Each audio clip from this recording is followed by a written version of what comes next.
চেয়ারম্যানের নির্দেশে বস্তি উচ্ছেদ, আর সেখানেই বাধা প্রাক্তন চেয়ারম্যান তথা বর্তমান কাউন্সিলরের।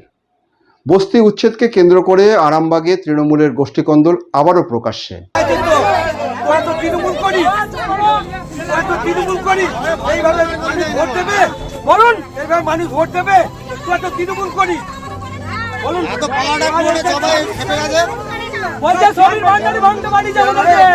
চেয়ারম্যানের নির্দেশে বস্তি উচ্ছেদে বাধা তৃণমূল কাউন্সিলরের। আরামবাগ বস্তি উচ্ছেদকে কেন্দ্র করেই তৃণমূলের গোষ্ঠী কোন্দল এবার প্রকাশ্যে। আরামবাগ পৌরসভার বর্তমান চেয়ারম্যানের অনুগামীর সঙ্গে প্রাক্তন চেয়ারম্যানের বাকবিতণ্ডা। আরামবাগের বস্তি উচ্ছেদ নিয়ে তৃণমূলের গোষ্ঠী কোন্দল। আরামবাগ পৌরসভার ৬ নম্বর ওয়ার্ডের পল্লী স্ট্রিটে বুলডোজার নামিয়ে বস্তি উচ্ছেদ শুরু হয়। আরামবাগের চেয়ারম্যানের অনুগামী রাকেশ চৌধুরীর উপস্থিতিতেই ভেঙে গুড়িয়ে দেওয়া হয় বস্তির সমস্ত ঘরবাড়ি। স্থানীয়দের অভিযোগ, পৌরসভার কোনো নোটিশ ছাড়াই এভাবে ভেঙে গুড়িয়ে দেওয়া হলো তাদের মাথার ছাদ।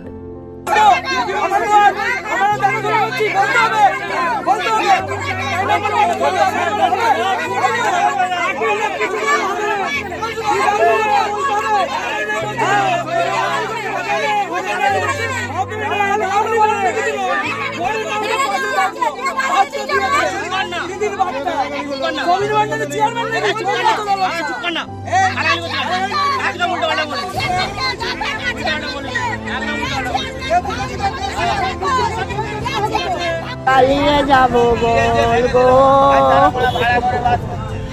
আমি কোথাকে যাবো রে? কি করবেন এরপর? আমি বাকি আটানো জল নিয়ে আমি ছেলের তারে রান্না যাবে যে মা ফল বিক্রি করতে যাবো গো। আমি তো বিক্রি করতে যাই ওদের জন্য রেজে রেখে গো। আমি খানা করি মজা বেশি তাতে মারবো করে লাইনে গো। আমি আমি তো যাই লাইনে কি মার বলবো বলবো। এখানে ৩৫ বছর আশ্রয় নিয়ে আছে, আজ হঠাৎ এসে জিসিবি এসে উঠবন্ধ করে। কে বলেছে? না চেয়ারম্যান বলেছে, আমাদের চেয়ারম্যান বলেছে। চেয়ারম্যানকে ডাকা হোক, যে গরিব মানুষগুলোকে কিসের লেগে উদ্বাস্ত করা হবে? কেন উদ্বাস্ত করা হবে?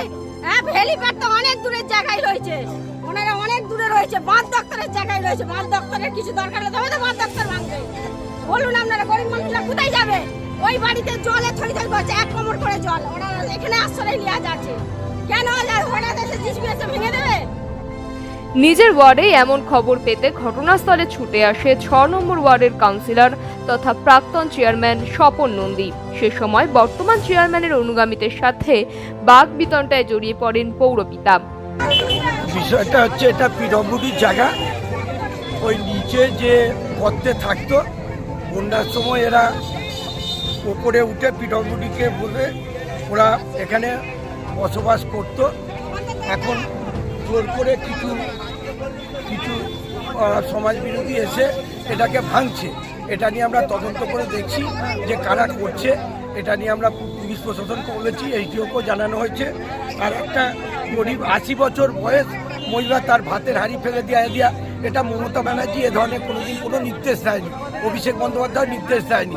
এটা এটা এটা বিজেপি ষড়যন্ত্র করে এটাকে করাচ্ছে আমাদের এই গরিব মানুষগুলোকে পৌরসভাকে নিয়ে।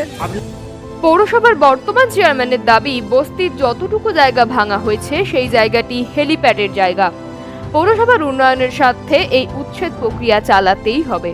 সেখানের মানুষের দাবি পৌরসভার পক্ষ থেকে ভাঙা হচ্ছে, কি বলবেন স্যার? ওটা পিডব্লিউডি বা হেলিপ্যাডের জায়গা। ওখানে 6 মাস আগে ওদের বলা হয়েছে, ভাই তোমরা এখান থেকে ঘরটা সরিয়ে নাও, কেন আমাদের ভেতরে কাজ হচ্ছে, কাজ করতে পারছি না। তারপরে ওরা সরাই পারেন। 3 মাস আগে আমরা তখন আবার বলি যে তোমরা সরিয়ে নাও, তখন ওরা আমাকে বলে বর্ষা কদিন ছেড়ে দিন। তারপর বর্ষা কদিন বন্ধ হয়ে যেতে আমি ওদের আবার 7 দিন আগে বললাম, তখন ওরা বললো যে হ্যাঁ ছেড়ে দেবো করে ছাড়েনি, আর আমাদের টাকা ফেরত চলে যাবে।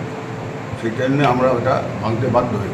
কিসে স্যার ওই টাকাটা কিসের ছিল স্যার? ওটা ছিল ওই হেলিপ্যাডের গায়ে টিনের চালা, যার ভেতরে আমাদের এসডব্লিউর ছোট কাঠিগুলো থাকবে। বিষয়টি নিয়ে কটাক্ষ করতে একেবারেই দেরি করেনি বিজেপি।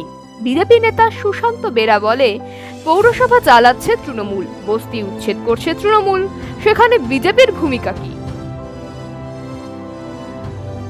ব্যুরো রিপোর্ট, সময়ের বার্তা ডিজিটাল।